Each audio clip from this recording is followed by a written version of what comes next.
it's Jessie V. How are you today? I hope you're good. This story takes place back when I was pretty young.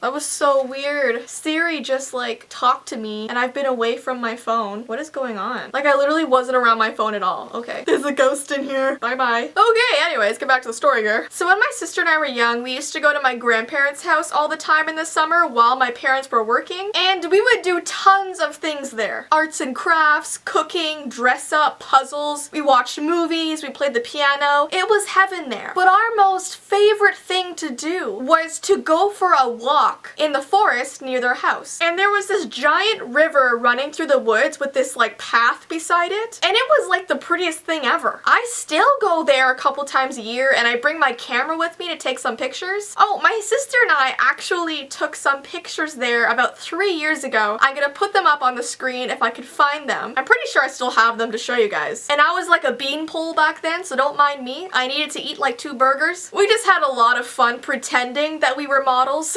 The only thing that sucked was walking through the dirt in high heels. People hiking through the trail were looking at us like we were a little bit crazy. But anyways, that is just to give you an idea of what the forest looked like. And it was so convenient because it was literally like a 10-minute walk from their house. Like how awesome is that? So yeah, when my sister and I were young, we just loved to play hide and seek. And it was even funner to play in the forest with my grandparents. And yes, I know that funner is not a word. I just like to use it for some reason. That's why I wasn't an English teacher. But yeah, we called this hide and seek game the Big Bad Wolf because my sister and my grandma and I would always hide and my grandpa would be the wolf and try to find us. Now you're probably wondering how it's safe for 2 little girls to go off into the woods by themselves and hide. Don't worry, my grandparents thought that through. So they gave us like a perimeter that we could hide in. We could only stay in like a certain part of the forest. They would like hang scarves on the trees where we couldn't pass. That way we were all in like a general area. So one day we decided to play this game as we usually did, but this time little Jessie V decided to be a rebel. So I crossed the hide and seek border. I went past the area that I wasn't supposed to go. I ran past those scarves like no tomorrow. And I wasn't planning on going far, but I wanted to hide just beyond the area where my grandparents said I couldn't go because I wanted to be the last one found in hide and seek. I was a cheater. I just thought this was a genius idea. This is why bad things happen to me, guys. I don't think before I do things. I've been doing it since I was a child.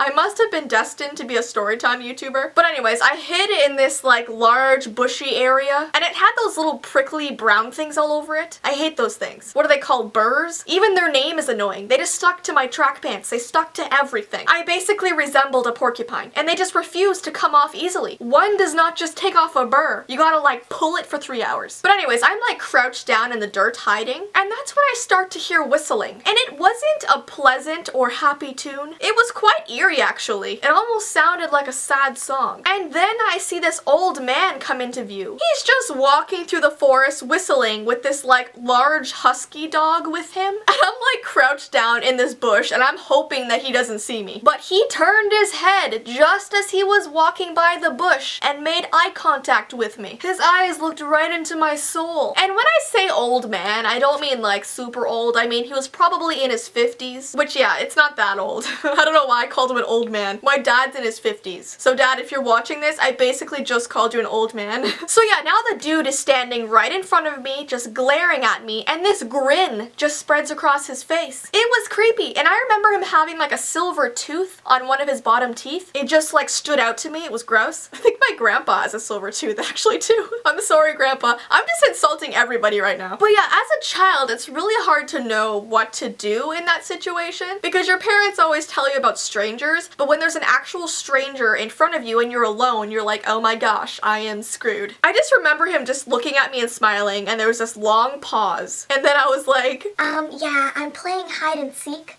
And then he started asking me all of these personal questions, like how old I was, what my name was, just super weird things to ask a child. So I just kind of told him that my grandparents were looking for me, just so he would know that I wasn't completely alone. And then he like looks around the forest briefly and he's like, well, I don't see them anywhere. I don't see your grandparents. And then he tells me that I should go with him so he could help me find them. Like, no. And then he like reaches over to take my arm, I guess to take me with him. He didn't actually touch me because I moved away. I was like, Whoa, your old man hand is not going on my arm, I'm sorry. now, this man could have been genuine, okay? Maybe he was actually concerned that he just found a child in the woods by themselves. Maybe he actually just wanted to help me. Honestly, I don't know what his true intentions were, but I did know one thing. I knew that he was super creepy, that he was invading my space. He was just giving off some bad vibes, like you do not try and touch a child, okay? And back then I was really shy and I really did not want to talk to him or be around him anymore, so I just ran for it.